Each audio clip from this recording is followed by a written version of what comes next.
سیدنا ابراہیم علیہ السلام تقریباً 4000 سال پہلے جب اللہ کے حکم سے یہاں آئے تو بیت الحرام امتداد زمانہ اور سیلاب کی ستم رانیوں سے گر چکا تھا اور اس کا کوئی نام و نشان بھی باقی نہیں رہا تھا۔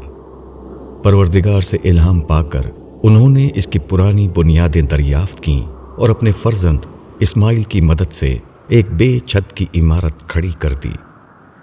ان کے مقدس ہاتھوں کی یہ تعمیر بھی گردش ایام سے محفوظ نہ رہی اور بالآخر منہدم ہو گئی۔ اس کے بعد پہلے عمالقہ نے اور پھر قبیلہ جرہم نے اسے تعمیر کیا۔